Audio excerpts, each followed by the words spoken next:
Il a fait dans le cul,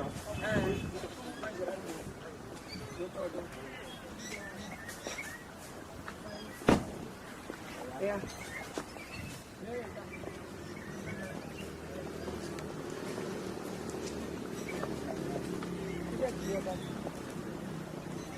Guru media.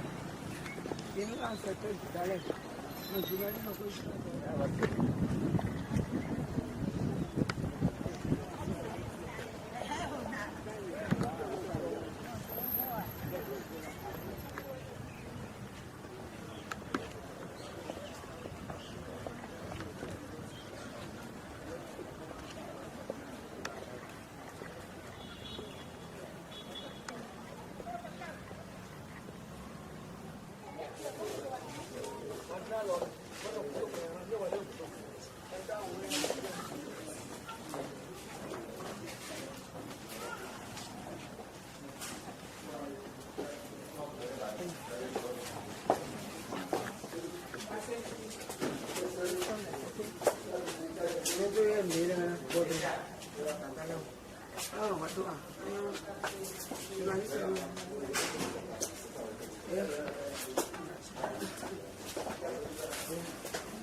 Madame.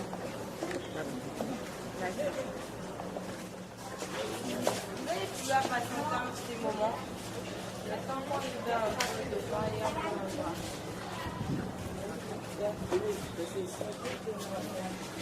S'il vous plaît. C'est bon? C'est elle est venue. Ils sont rentrés dans le groupe.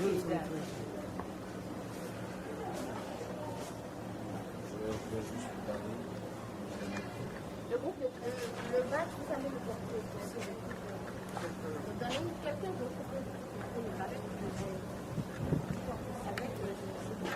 Madame, vous avez... C'est automatique. Non, ça va bien.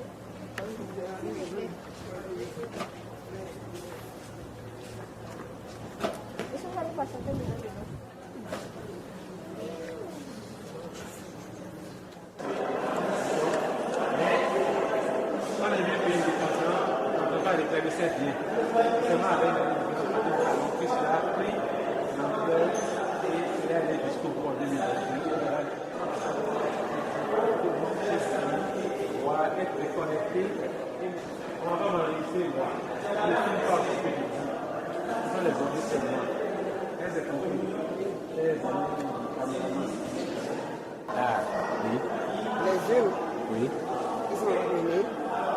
étions tous contents à Paris.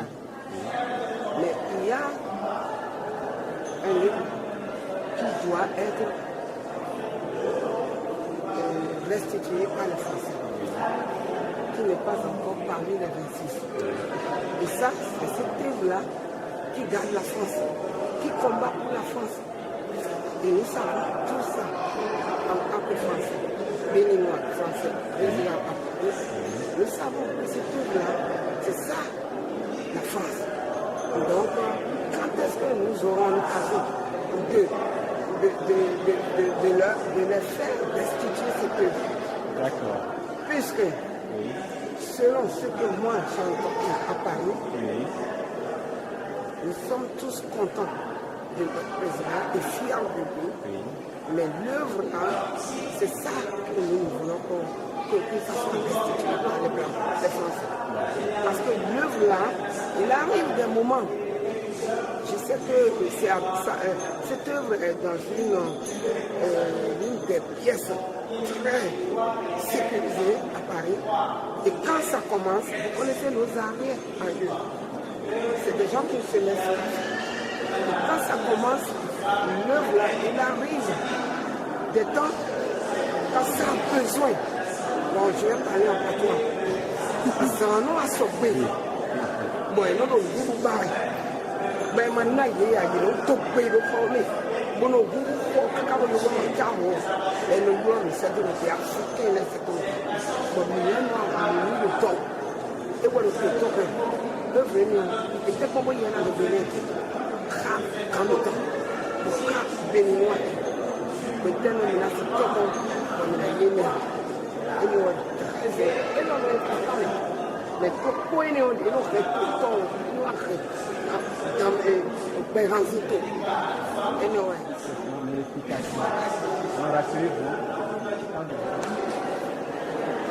C'est bon? Alors, nous sommes déjà dans l'espace numéro 1.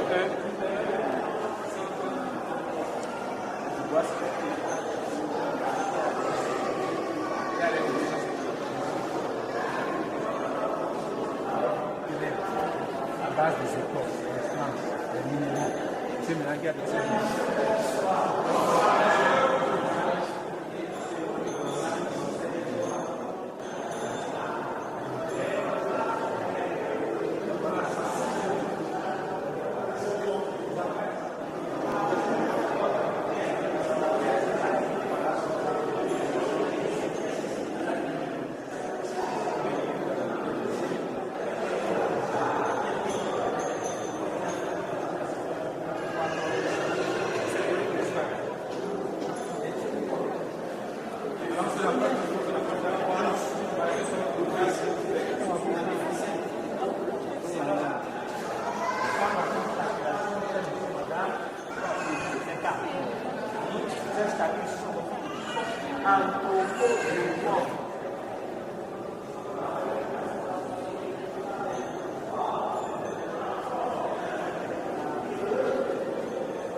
Les bières.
Nous sommes avec Eliana Issou. C'est elle qui nous présente l'installation des assiettes. Et on a parlé tout à l'heure des assiettes. On m'appelle Madame Gbagidi Juliette Betty, et alias Boteron. Je suis arrivée avec mes 2 artistes de Savalou et une bonne partie des enfants mariés du Bénin, parce que je suis la présidente des enfants mariés du Bénin. Voir ce que notre cher président a fait de beau pour le pays du Bénin. Bon, ils sont arrivés de Savalou, malgré qu'ils ont joué, et ils sont arrivés de Savalou, et on est arrivé pour voir. Donc, je continue ou je m'arrête? Oui, qu'est-ce que vous-même, après avoir vu ces objets-là, qu'est-ce que vous pensez de tout ce que le président a fait pour que ces objets viennent? Mais moi, je suis fascinée de toutes ces manières de faire. Puisque regardez mon âge, l'âge que j'ai, j'aime du beau. Je m'habille bien. Quand je sors, je pars dans les ministères. Les gens disent Adjoint quoi? Non. Toé. Nous, on coupe aussi. Donc, c'est un président qui a du goût. Un président qui fait bien et qui rêve beaucoup pour son pays. Donc, je suis fière de lui. Il a mené nos œuvres, il s'est battu. Puisque je réside à Paris, moi. Donc, il s'est battu pour reprendre ce qui nous appartient des Blancs pour ramener. Mais, par contre, ce que je vais demander à Monsieur le Président, notre cher Président, Patrice Talon, Guillaume, de faire tout pour nous récupérer tout le reste. Mais, non seulement tout le reste, il y a un seul objet d'art qui est important, celui qui garde la France.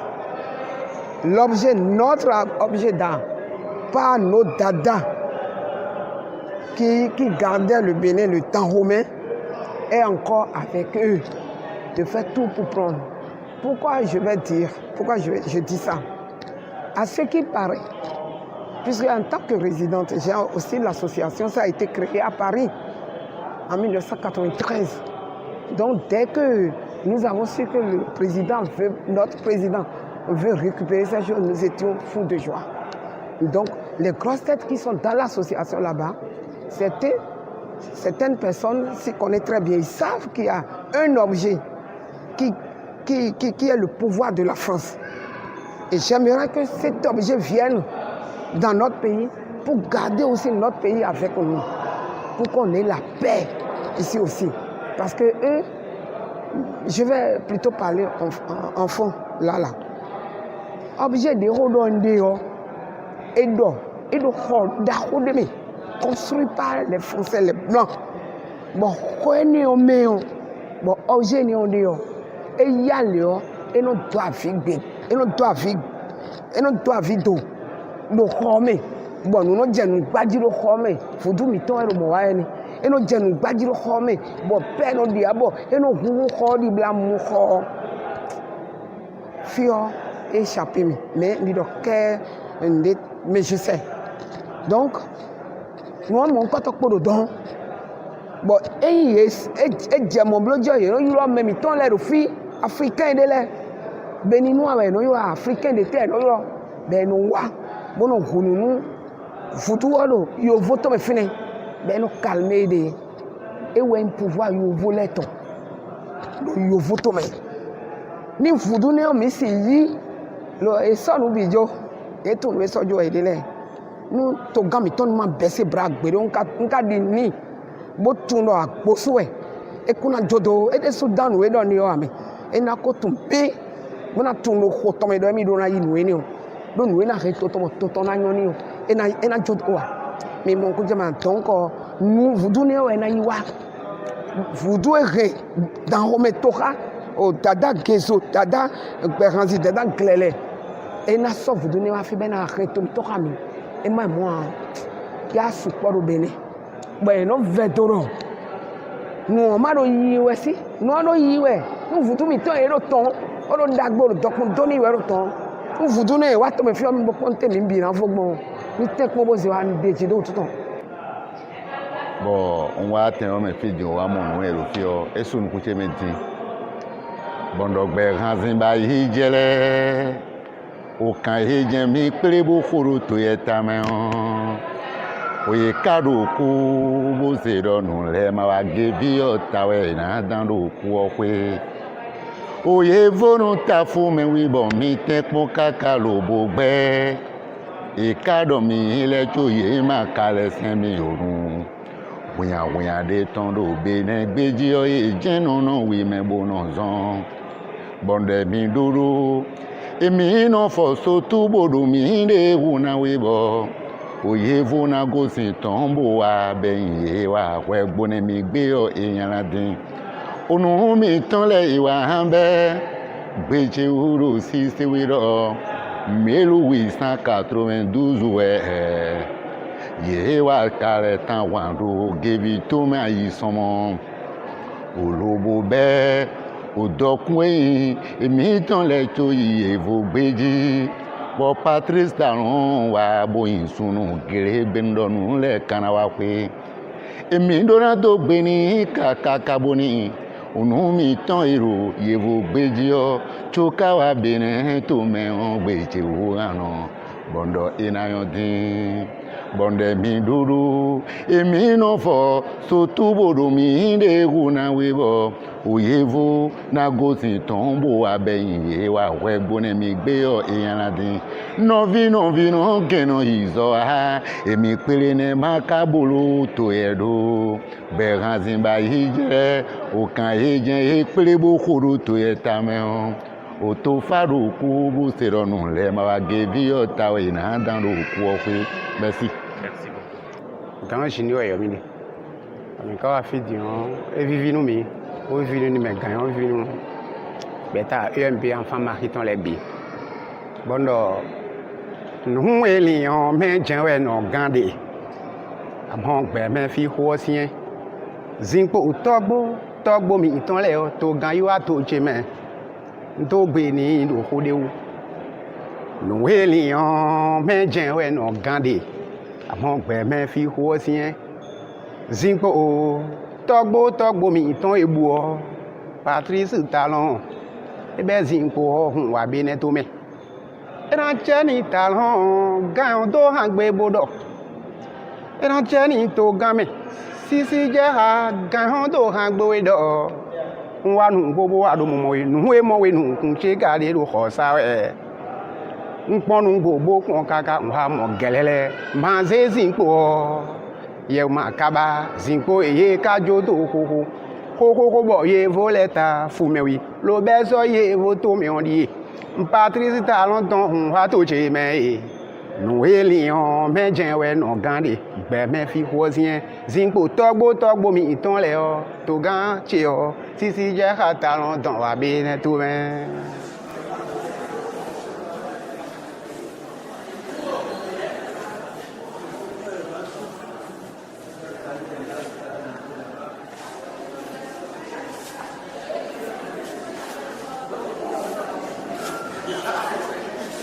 Elle a fait tout ça en 4 mois. 4 mois pour tout. Ah, il a mis là. Elle a mis la gueule. Non, là, tu vas.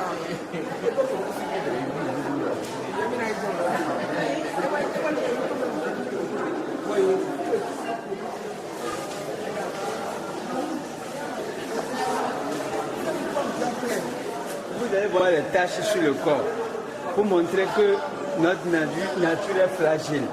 Hein? On agit sur l'environnement et cet environnement se dégrade sans qu'on ne prenne conscience de nos actes qu'on pose là-dessus.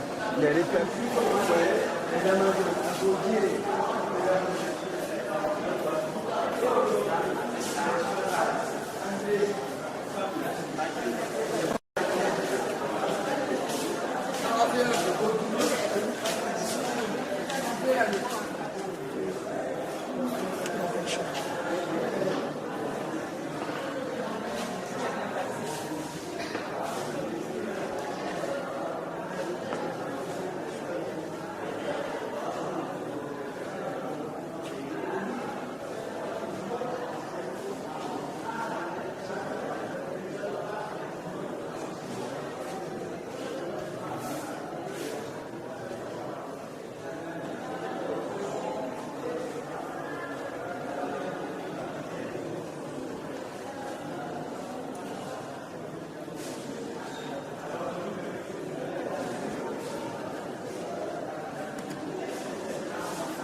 Vraiment, c'est une joie infinie pour moi.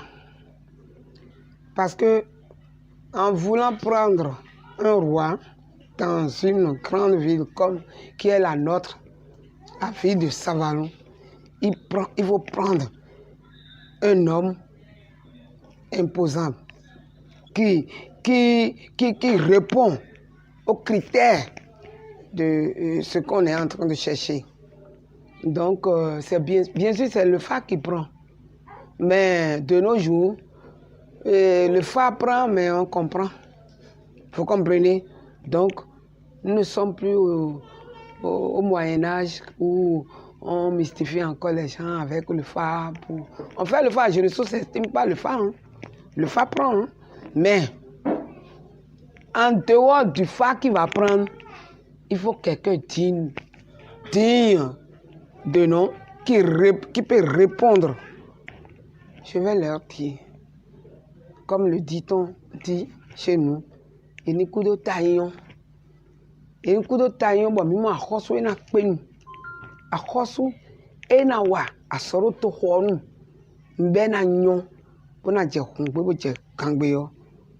Je suis dada ho mi ton le ko sonu mi bo Jésus mi ton lo ko le no ko to bo sonu mi bo e lo ndi do jirede le wa ngbo nu ku ji bo yan ifi de bo an participer ntia bo no te bo no so bo ku bo le bio mo do jire no e lo de blo ye wa ngbo nu ku ji ye respecter e we zombo e ku do ko bondo. Qu'importe celui qu'on doit prendre, On ne peut pas prendre une autre famille. C'est que entre nous qu'on doit prendre, parmi nous les Gbagidi, qu'on doit choisir. Donc, que ça soit Gbagidi de l'autre côté, c'est bon, toujours bienvenu. Mais ce Gbagidi, il a de la rigueur. Abi, la rigueur hier, il connaît, il a du goût aussi. Il sait ce qui est bon pour notre ville. Alors là, moi, je réponds oui pour ce roi. Voilà.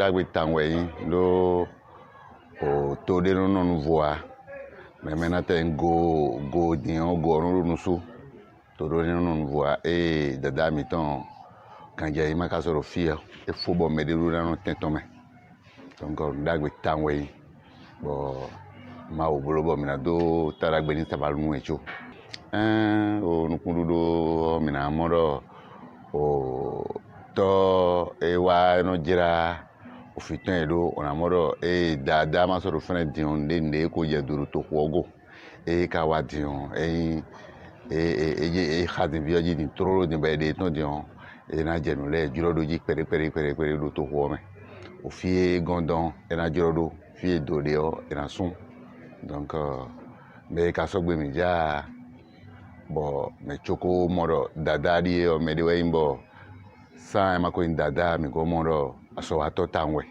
mi beaucoup do gaime mi dio nio e vivi mi di pasala lo ado ahosu e kara ahosu no e ka vivi me be metame no do e we bio to vile do nunde na bio mi we mi ça va louvi o chuwi ça va louvi nu bo jen hwe ka imbo quand je m'arrête dans l'entour mais on doit tout débasser et badito et à Hosu ça va nous on les quoi mais moi Joji jajene on pain. Ok, très bien.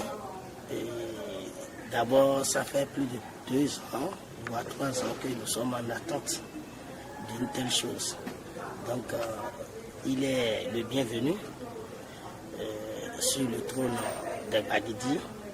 D'abord, c'est un homme que j'appréciais d'avant et je suis sûr que ce qu'il était, il va nous prouver par l'intronisation. D'abord, dès le début, on sent déjà par les préparatifs que c'est un roi qui va beaucoup travailler pour la vie de Sababa.